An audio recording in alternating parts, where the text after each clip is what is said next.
All right. Hi, everyone. Welcome to our webinar, How to Tell Your Story 101% Better on Email Marketing. I'm Jacqueline McCarthy. I'm the Communications Manager at 1% for the Planet. And we're joined by our host, Ken Mahar, CEO and founder of Email Broadcast. Today, our webinar, we're going to discuss how you can improve your email marketing by telling your brand or nonprofit story. We're going to go through, different strategies and provide you all with a checklist of different strategies you can implement into your email marketing. But just to give a brief intro, Email Broadcast, an incredible 1% for the Planet member, founded, as I mentioned, by CEO Ken Mahar, who joins us today. They have over 20 years of email marketing experience. So they've really been able to see the evolution of email marketing, as well as worked in, a number of different industries, whether that's the travel industry and nonprofit industries that you'll hear about today and their work with them, or anything from e-commerce, healthcare, and renewable energy. Their team has grown to, a baker's dozen of employees across the United States.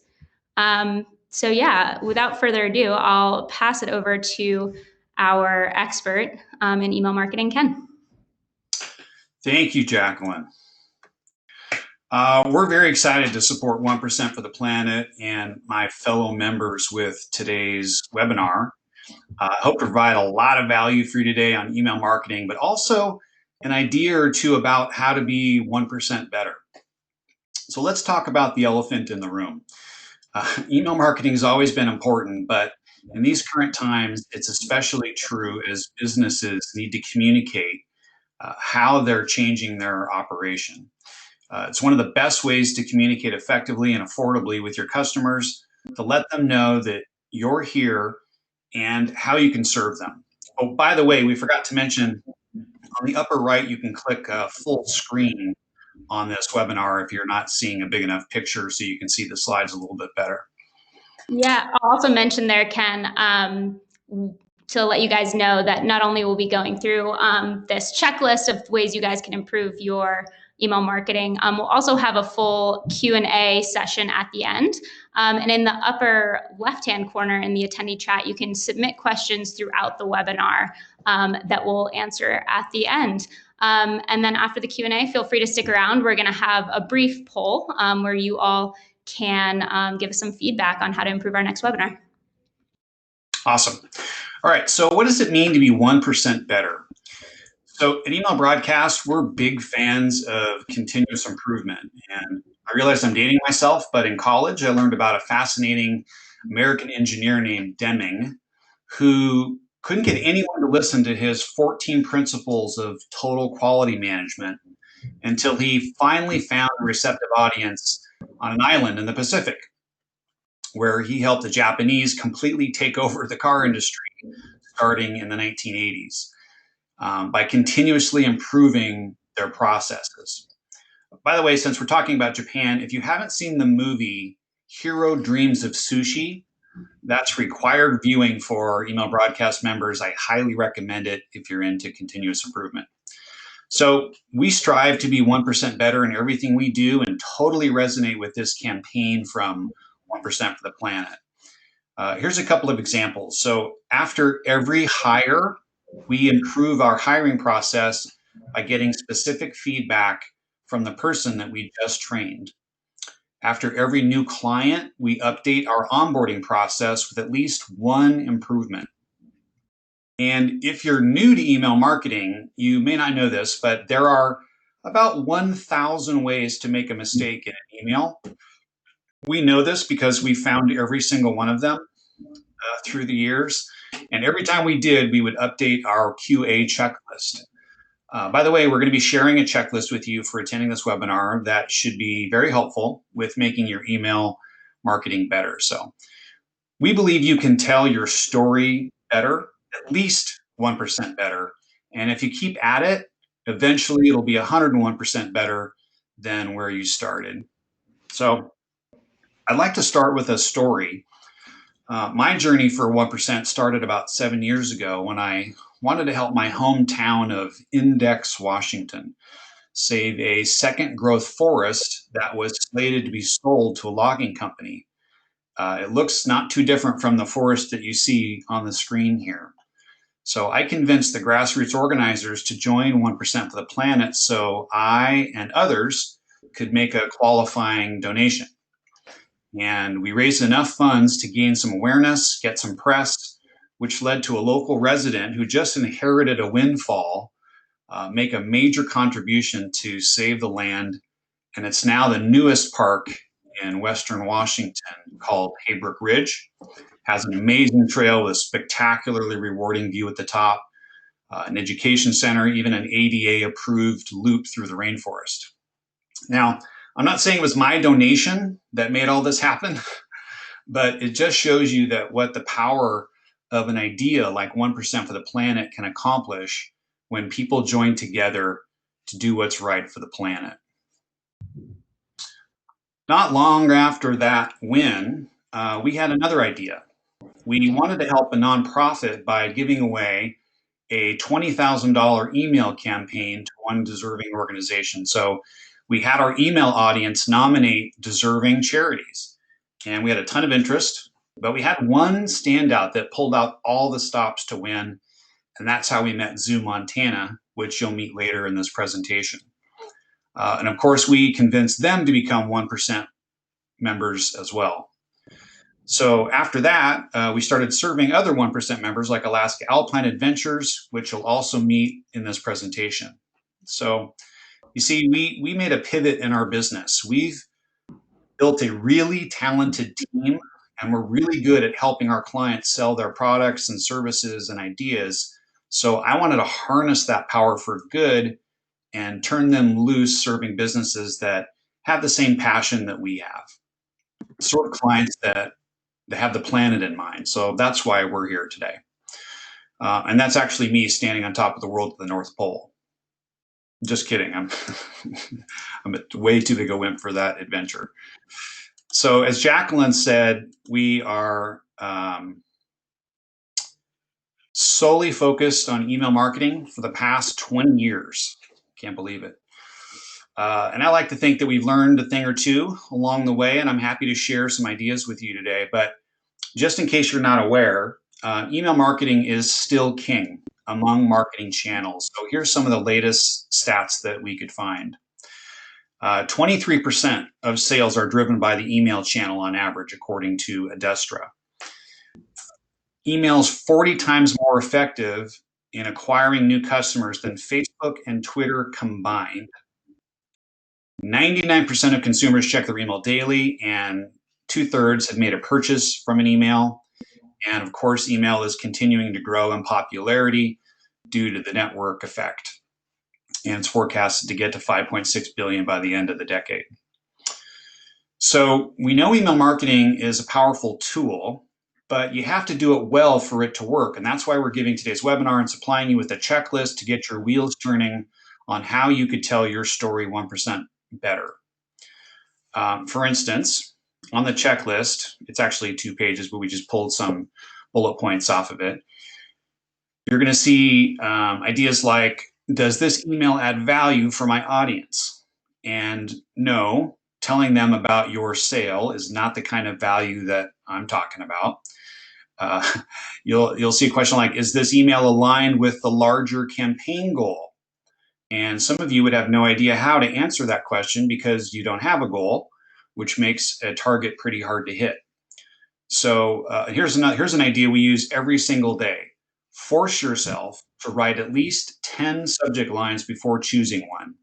That alone is a game changer right there. It's already paid for your price of admission today. How about the use of the proper use of the preview line? If your preview line says, if you're having trouble reading this message, please see the web version, you're blowing it. You're giving up the third most important piece of real estate in the inbox and wasting an opportunity. But that's actually good news, because if you fix that, you'll instantly improve your engagement. So our checklist and our concepts today should give you plenty of ideas for your 1% improvement. So let me now take you on an adventure to a land so vast that the people that live there consider it a different country. It's kind of like the Republic of Texas, only it's twice as big. In Anchorage, Alaska, is an adventurer named Dan Oberlatz, and he's the founder of Alaska Alpine Adventures. Over the past 20 years, Dan successfully built his business one satisfied guest at a time, and we have a little video to introduce him. So stay tuned for that.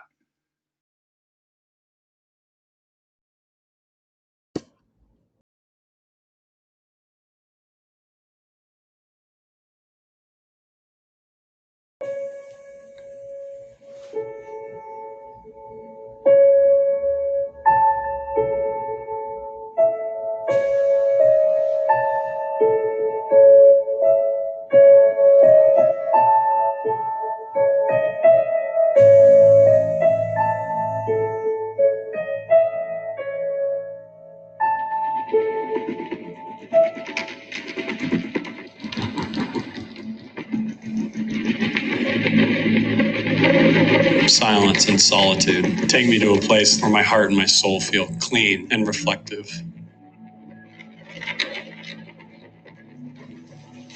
The first time I felt that feeling was my first backpacking trip in Alaska. I sort of fell in love with being left alone and the significance of an airplane leaving you in the middle of the wilderness. I knew that it was a place that I was going to return to. 2 years later, I came back for a summer, and I've been up here 22 years.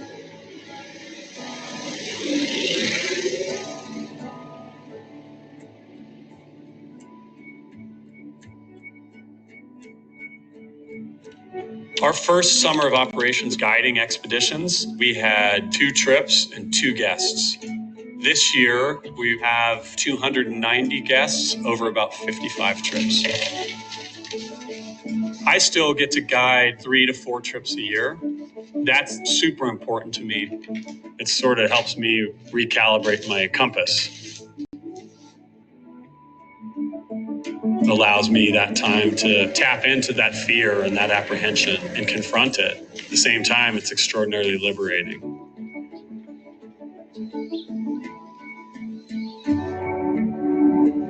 My mind is always in my next footstep. That's one thing that's different about hiking in the wilderness of Alaska is that on a trail, you can almost let your mind go.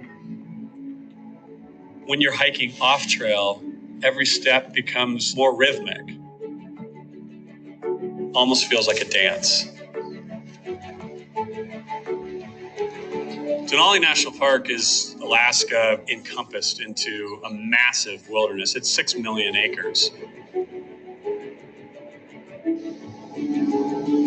It has an incredibly diverse array of ecosystems.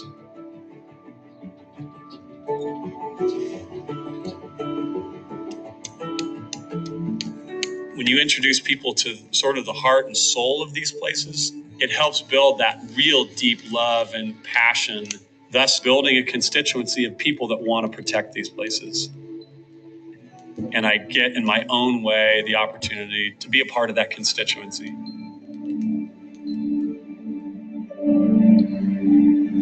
To be a local, you've got to immerse yourself within it. You got to get out and really participate in the whole Alaska experience. And whether you enjoy it from here or you enjoy it from the park road, or you enjoy it from an airplane or on a river, these places add value to the American experience.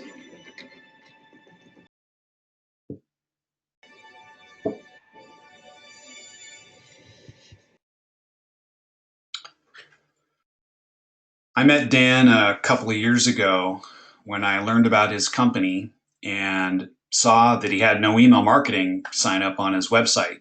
And when I learned about the quality of his operation and all the things that set him apart. I knew this was a story that needed to be told, but not told one guest at a time over the phone between coffee and lunch with whatever energy Dan or his surrogate could muster on a given day, but a story that needed to be told elegantly and fully to every single contact.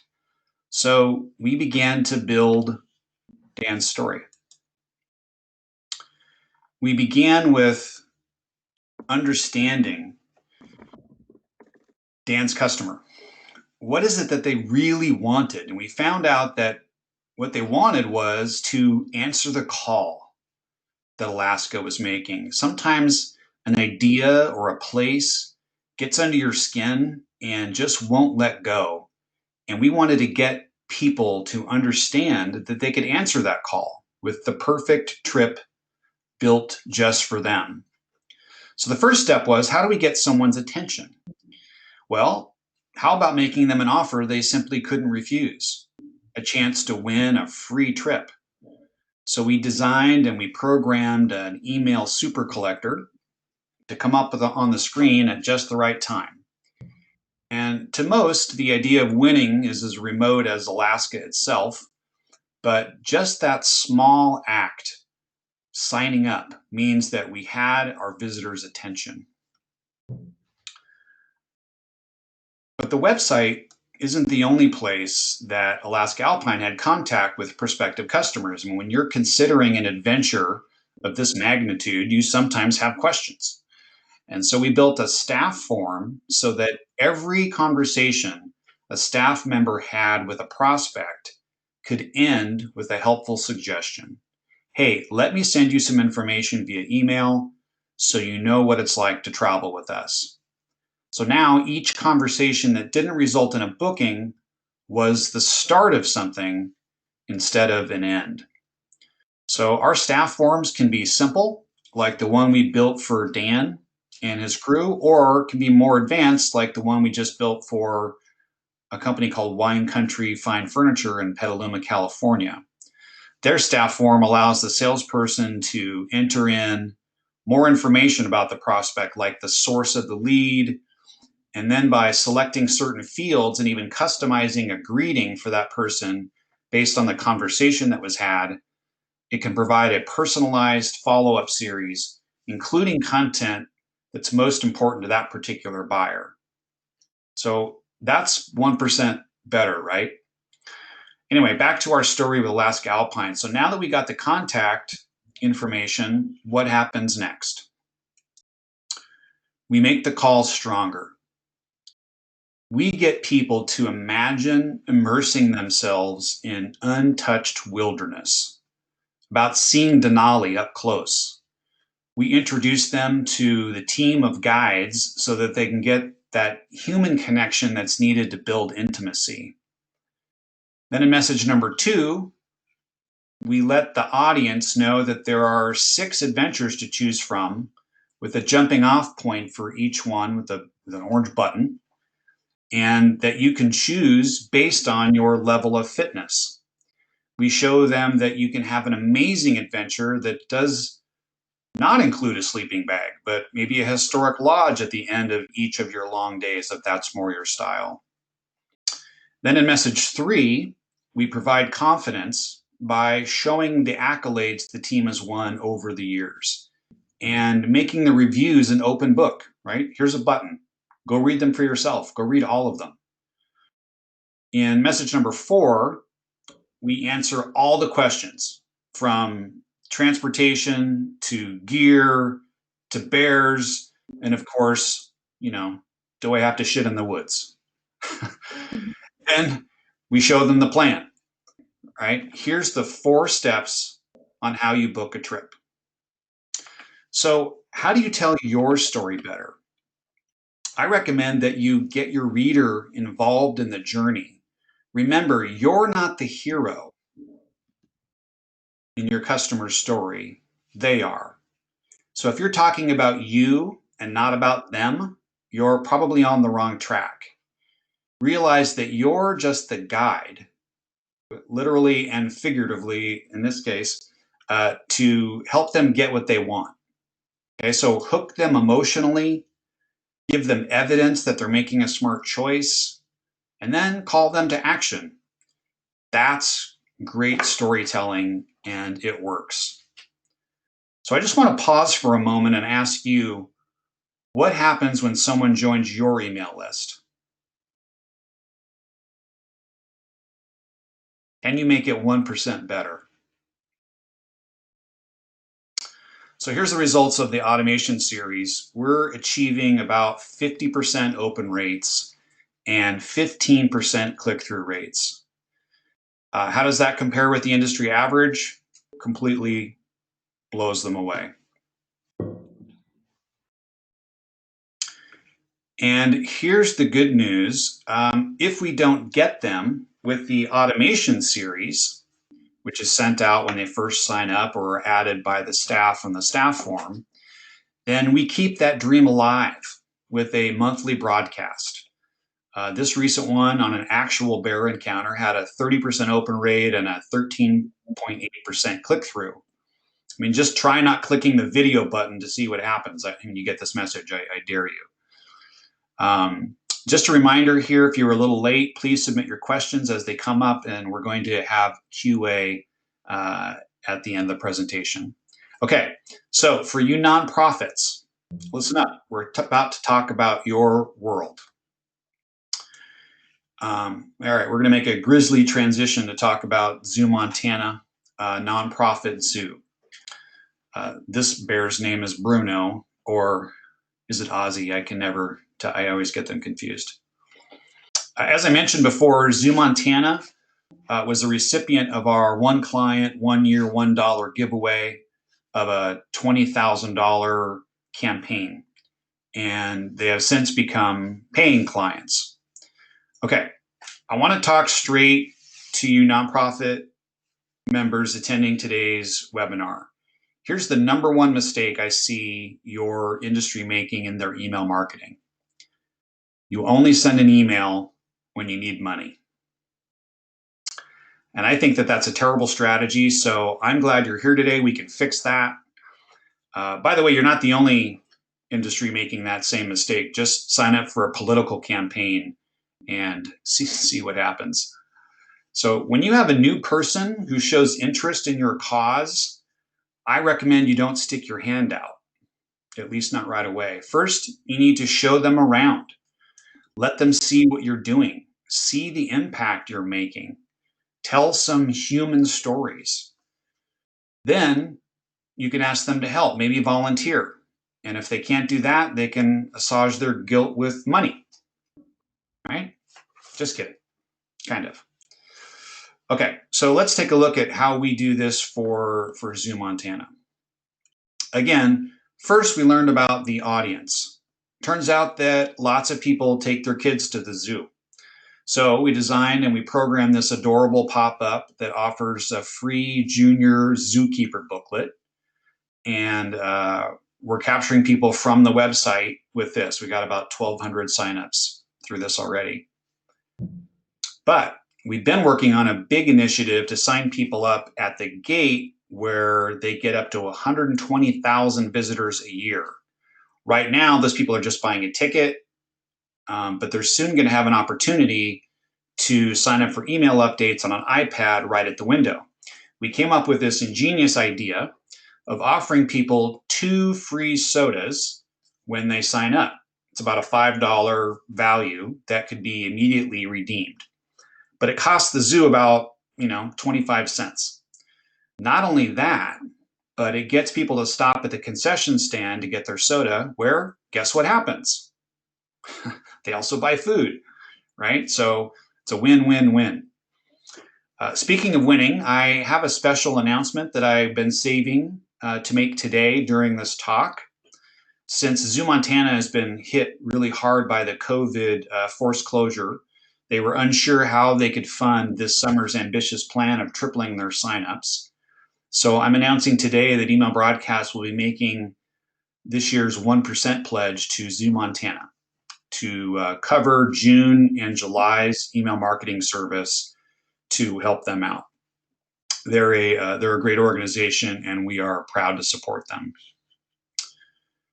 So back to our story. They sign up online. We're at the gate. They get a nice welcome message with the free soda offer. Then each month we send a news story about Bert the Bison or Ozzy the Bear. They have a bear cam, by the way, that's really cool. Or these 4 adorable otter pups. I mean, seriously, is there anything cuter than that? So all year long, we're educating people about what's new at the zoo and keeping engagement really high, like 30% open rates high. And since we have everyone's attention, this year we're using email marketing to help promote their gala, which they've never done before. So not only will we support the gala on the front end, but we'll make sure to thank the generous donors that attended the gala in a future email. Why would we do that? Well, if you want to get people to open email in Billings, Montana, fill it up with names of people that they know, right? Their friends and neighbors. Okay, so those were 2 examples of how both a business and a nonprofit are using email to tell their story 1% better. Here's some of the key ideas that I covered today. Have a strategy to build your audience. Okay, where are you in contact with them? On your website, face-to-face, in person, delivery, trade shows. Figure out how to build your audience. And then understand and explain what's unique about your story. What is it that you do that nobody else does? What's something that can't be duplicated? Why are you original? Why are you unique? Use automation to introduce new people to your brand. This is a story that you want to unfold. Now, here's an advanced tip. One of the things that we do when we are telling a story of us setting up an automation series like we do for Alaska Alpine, if people are on message 2 and we happen to have a broadcast going out that same day, we do not allow those people to get that broadcast. We do not want to interrupt the storytelling of what we're trying to convey in our automation series. Check that you have value-adding content to share. Your audience doesn't care about you. I'm sorry to tell you that. What they care about is themselves. So if you can delight them, entertain them, educate them, inspire them, then you're going to get engagement. Nonprofits need to tell their story first, then ask for help. Be consistent and deliver regularly. Email is a powerful tool, but you have to do it well. And what I see mostly from people on their DIY campaigns is they shortchange it. They don't invest enough in it. They try to get something out, gosh, we haven't sent an email in a while. Let's send something out great tomorrow. Doesn't work like that. You need to have a plan around email marketing for it to drive the kind of results that our clients are getting, or that Destra says 23% of revenue is driven from. So anyway, I hope this has been educational and beneficial. If you'd like to consider working with us, your first steps to book a free 20-minute consultation. We can talk about telling your story better. You can find us at emailbroadcast.com. At this point, I want to turn it back over to Jacqueline from 1%, and we're going to answer all of your questions. We're also going to be sending out an email with your email marketing checklist to help get you started, get your wheels turning. Jacqueline?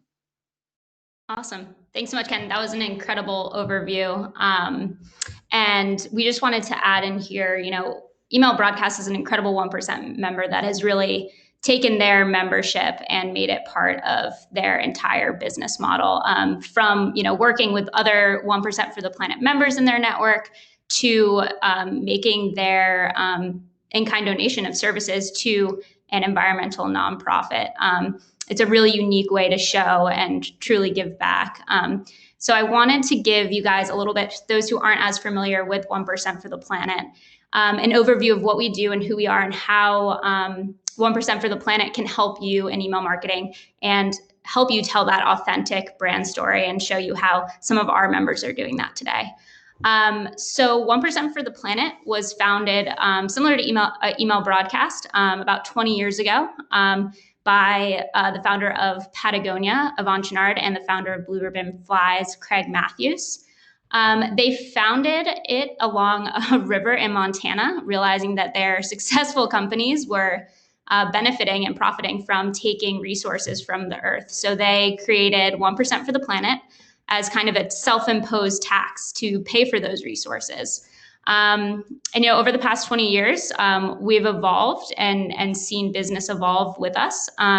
To date, we've certified over $250 million in donations that supported over 400 or 4,000 nonprofits worldwide in 91 countries.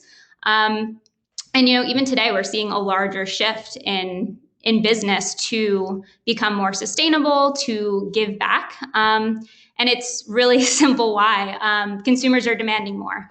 81% of consumers want businesses to show that they're doing something to give back to the environment. So 1% for the planet not only provides that way, but on top of that, as Ken noted, you're not the hero in your brand or your nonprofit story. We've seen that, the consumers definitely believe they are for supporting you. So 1% for the planet provides a way for you to show why they should support you and why they should be, buying your product, because when they buy your product, they're also giving back. And so some ways we've supported our members in being able to tell that story, and our nonprofit network as well, is through a few campaigns, and largely the Be 1% Better campaign we had that launched last summer. This campaign was plug and play. We provided our entire network with personalized assets they could use, as well as the support of a global network. Thousands of companies posting on social media, revolving their email campaigns around this call to action to be 1% better. And it allowed them to show, this product, whether it's a Sun-C sunglasses that are now from recycled materials, to their partnership with Surfers Against Sewage, or Nature Bridge's partnership with Clean Canteen. It was the ability to tell that story in an authentic way. And as Ken mentioned, we were able to incentivize our email list with, donations from our network, such as Bodhi Surf and Yoga, who very generously gave away a surf trip to Costa Rica to, get people more excited about 1% for the planet, to join our email list, to follow us on social media, but also having the support of our network also chiming in and supporting that as well. But one thing we've noticed in our own email marketing and social media marketing is our audience isn't so concerned with product. They're not worried about, what the next product they should buy is, or, maybe I could win this free water bottle. They're really interested in, and we've seen our engagement go up by shifting that focus to, as Ken mentioned, those authentic stories. So the stories of impact from our network. So when consumers see our logo on their product, they know it's, more than just a monetary donation. It's King Arthur flower you see in the upper left corner. Their partnership with National Young Farmers Coalition. They saw that they had a need that if, there wasn't, how they're going to be impacted by climate change is they might not be able to source enough organic flour. So they're investing in National Young Farmers Coalition to, help create the next generation of farmers that will be able to make the switch to organic agriculture or regenerative agriculture. Or it's, Jeremy Jones, the founder of Jones Snowboard, also founding Protect Our Winters. And why? Because the snowboard industry needs to support, initiatives that revolve around climate change. Otherwise, they might not have a sport. So it's more than just a monetary donation. It's that authentic brand story that shows that they care more about the planet or about a certain initiative than sales. So that's how we've seen, honestly, our audience really dig into our network, supporting our members, as well as supporting us. So I'll have Ken dive back into that checklist. As mentioned, we'll we'll be supplying you all with this checklist after you'll receive it. It's a bit longer than this, but I think that we've already seen in ours, as we've worked on this webinar and worked with email broadcasts in the past, just seen, different strategies that we've seen that could work for us and things that we're not necessarily doing right and can improve. So I'm excited for you all to get a hold of this list as well. Yeah, I don't know if I will go through this list. The actual one's about 2 pages. But if there's questions, if any of these questions, if any of the things on here are generating questions for the audience, maybe they could add those to the list. And we have somebody who's working behind the scenes to collecting all your questions right now, and I'm going to be serving them up here shortly, like right now. All right. We get a copy of the deck, recording, and checklist afterwards. Yes, you'll get a copy. I don't know about the deck. We hadn't discussed that, but you'll certainly get a recording, and yes, you'll get the checklist afterwards. Thank you, Judith. Oh, we have a little button here. Next question. Can you use email for acquiring new customers? That implies to me that they aren't on your list already. Yeah, so here's one of the things. This comes up pretty frequently. People call me all the time and say, hey, I need some new customers. I want to use email. And what they're implying is that or sometimes they just tell me, yeah, I bought a list of 50,000 people and I want to email them. Well, that's bad. I got bad news. That's spam. That's actually the definition of spam. Commercially unsolicited messages are spam. So email's not great at collecting new customers. However, I showed you today if you can get people to your website, email's great at collecting them then. If you can get to your Facebook page, we build Facebook conversion signs all the time to do that. If you're on Instagram, your social media can help you get email marketing customers, your other advertising, your other PR work. If you go to trade shows, you'd be surprised if you actually start paying attention to the number of times and people that you have contact with. I was on the phone with a guy one time and he's like, hang on a second, I got a call. He puts me on hold. Well, he thinks he does. I can hear the whole conversation. He has like a 5-minute conversation with this person about a rooftop tent, how it's going to fit his car and all that. He gets back on the phone with me and I go, how many of those conversations do you have every day? And he's like, I don't know, like 20. I'm like, what? Oh my God. Okay. At the end, you need to get every single person's name and email address, add them to your automation series to introduce them to your brand. Your business is going to go crazy with the resources you already have. So for most people, they already have a resource for that. All right. Next question. How do we build our customer base and gain email subscribers in general? I think I just answered that. How to convince people to sign up to your email list, spread awareness of your organization. Thanks. Yeah. So in the presentation, I talked about, everybody's walking around with what's in it for me, right? Tattooed on their forehead. So if you have sign up for our newsletter on your website down at the bottom, that's not going to cut it, right? Nobody wants to get your newsletter. I'm sorry to tell you that. But win a free 7-day trip in Alaska, okay, that gets people's attention. Get a free junior booklet, get 2 free sodas the minute you walk in the door. You're going to have an email in your inbox in about the next 5 minutes. That's something compelling and of value. And it doesn't need to be free stuff either. It can be, our 5 best design tips for 2020. It can be whatever you want, but make something compelling to help build your email list. I hope that works. Hope that helps. Am I just thumbing through these questions? Is that the deal, Caroline? I can. Oh, no, I'm happy to do that. I just didn't. Okay.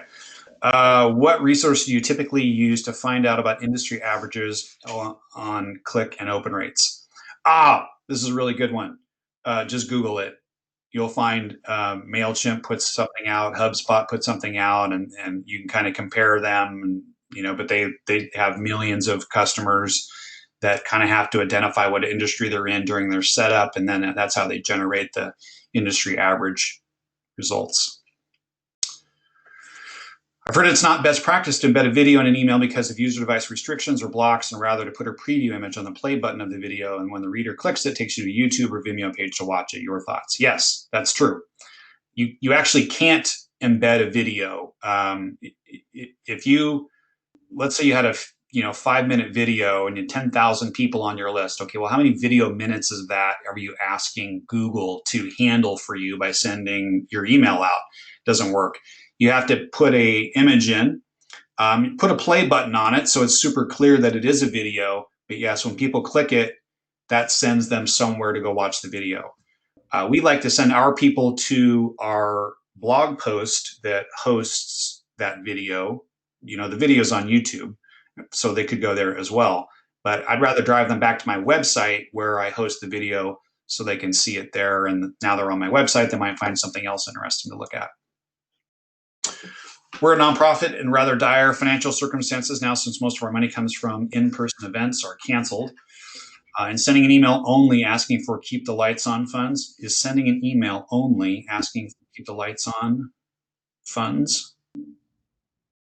I think I get what you're saying. Are you saying, is this a good idea?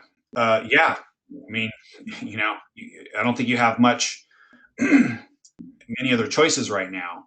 Now, had you been doing a great job with your email marketing in the past year, building that intimacy, telling people what you're doing, showing success stories along the way, that would, be a big feather in your cap about, sending an email now to try to keep the lights on. So best of luck on that.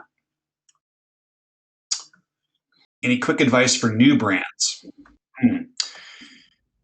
Yeah, it's very common when we have a new prospective customer, we will ask them, hey, do you have an up-to-date and accurate branding guide that we can use to get started? And almost every single time people say, like logos and stuff? Like, no, like a branding guide, like what is your customer's avatar? What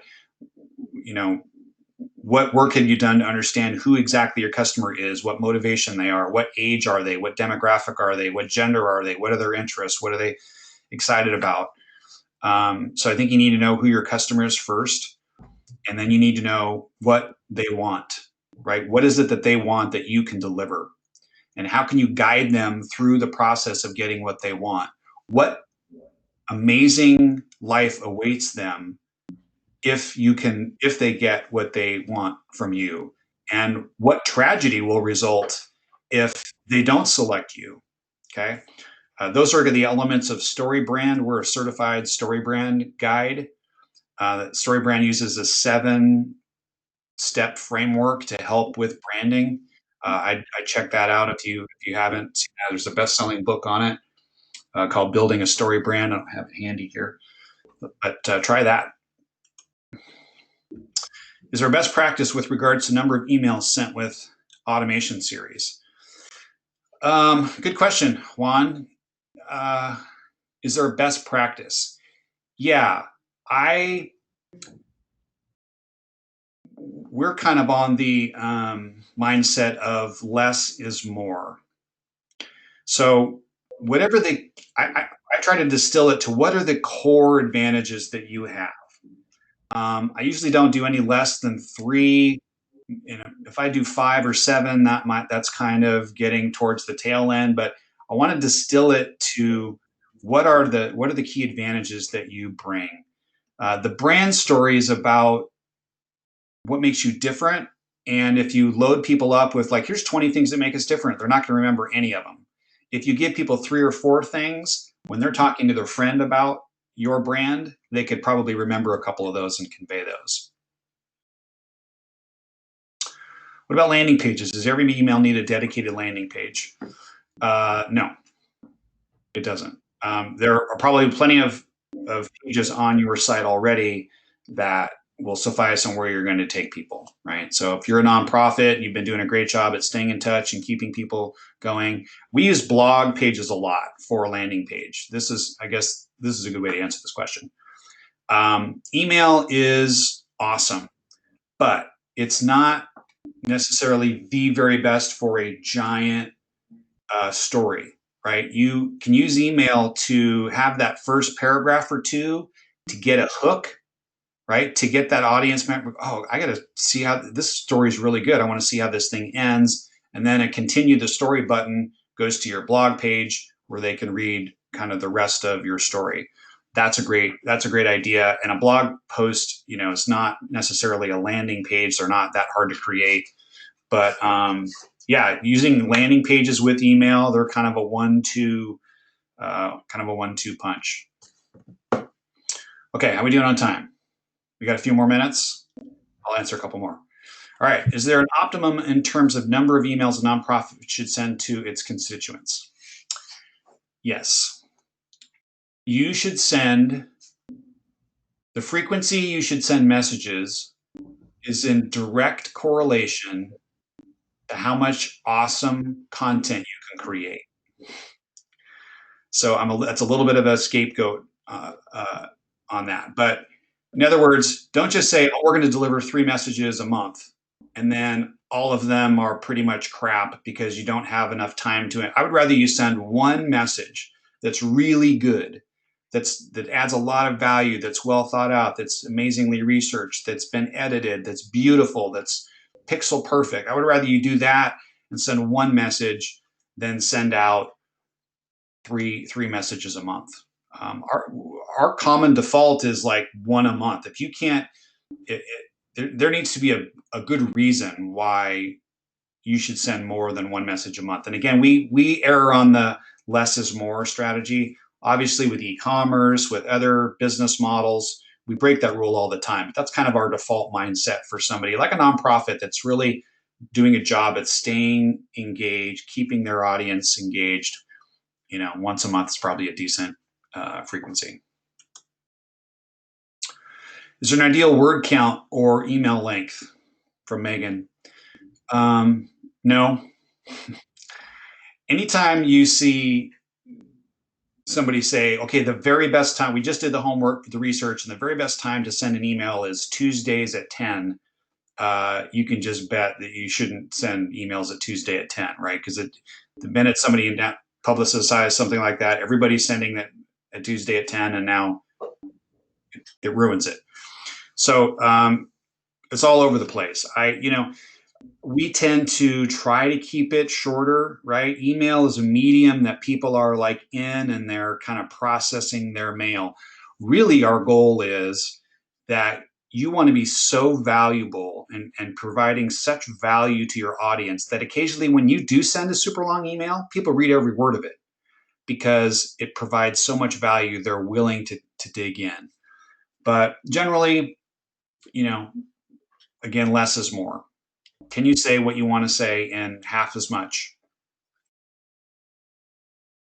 What key metrics are you using to measure the success of your messaging? Well, there's lots of metrics you can measure. There's an open rate, and most people don't even know what an open rate is. Technically, an open rate is calculated by the number of people that download an image into their email client. Okay, it's a 1 pixel image that you can't even see. But until that gets downloaded, the email doesn't count as an open. So if you're like me, I read all my email with images disabled. So I might read an entire message, and you think that I haven't opened it because I never downloaded the pixel. Other people download a pixel by default. And so every single message in their inbox, if they even scroll through it one time, it shows as an open when they might have just skipped by and deleted the message. So opens are, that's a technical thing about opens, and you should track opens as you go, but they're not necessarily exactly what you think they are. Clicks, however, are measured. You know exactly who clicked, when they clicked, what they clicked on. And by the way, if somebody clicks a message, even if they didn't download the images, they just clicked on one of the links, that does count as an open because you can't click a message you didn't open. So you get credit for that. Those are some of the common ones. We look at it again as a trend. Are we on an upward trend, a downward trend? Are we holding steady? And that's kind of some of the key metrics that we look at. But ultimately, when you set a goal for your email and what you want it to deliver, that's the ultimate litmus test, right? Like if we can help Dan sell out his season, there's no better There's no better metric than that. Okay. Ken, we have about time for about 3 more questions, so I'm just going to pull them up for you. Okay.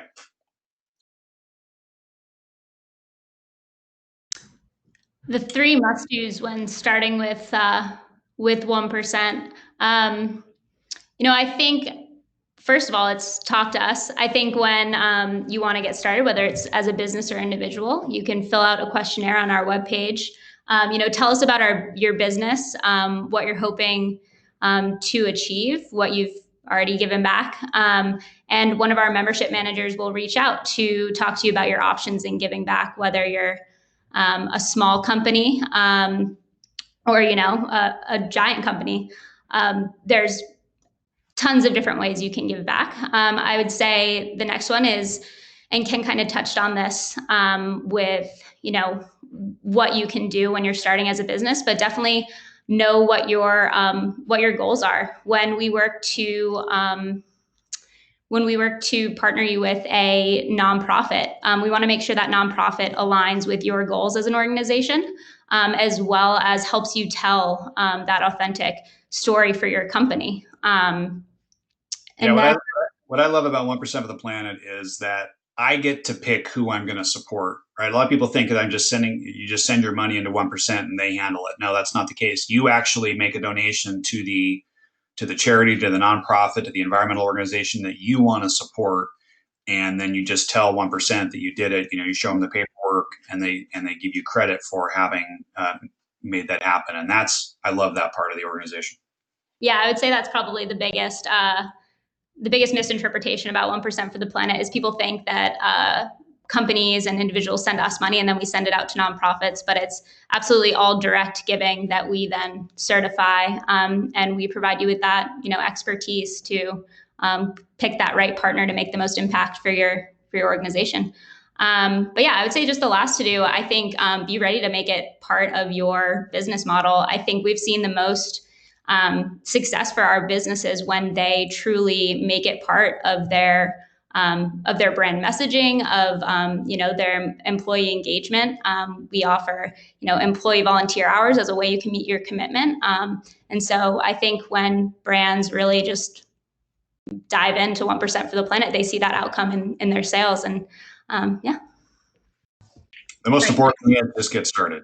Just do something. What about it? Okay, there was a quick question about A/B testing. Yeah, A/B testing is a great thing to do. You should be testing stuff all the time. Subject lines, delivery times, content. A/B testing is a great idea. How much do your email marketing services cost? I was afraid I would get this question. Only because it's a little bit complicated, because we customize an email marketing strategy based on each client, so it varies wildly.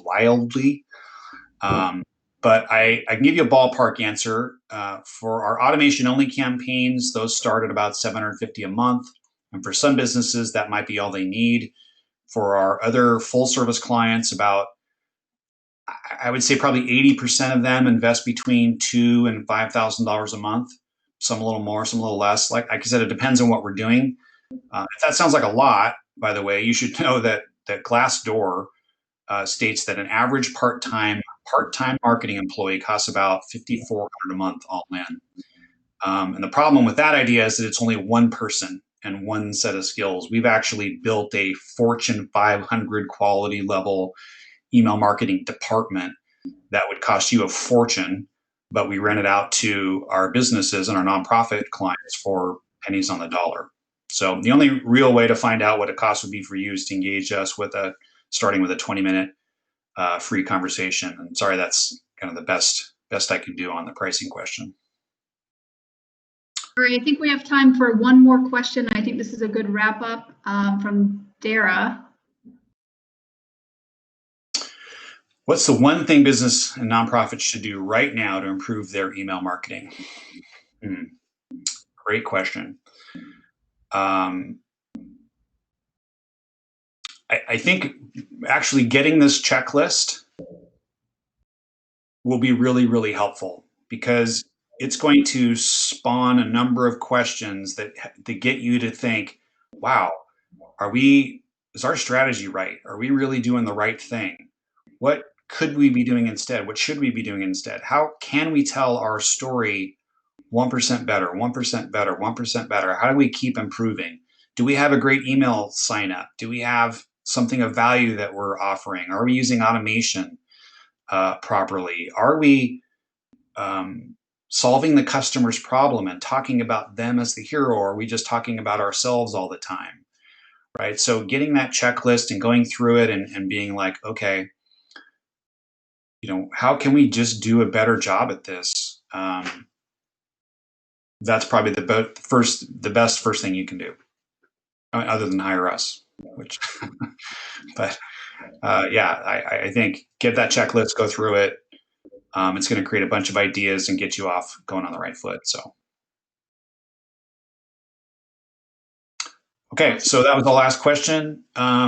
Thank you so much for attending. We hope we added some value for today in helping you be 1% better. We have a little survey coming up here. If you could please answer that before you leave. We're going to be following up with you with an email for the checklist and the other stuff that we promised, so that you've got that. So thank you very much, Jacqueline. It was great to work with you, and thanks for helping us put together this webinar for your members. It was a pleasure. Thanks much. We'll talk soon. Okay. I guess we'll just leave this up for a couple minutes while people will fill this out. Thanks, everybody. 2 minutes to spare. Go make those 2 minutes great.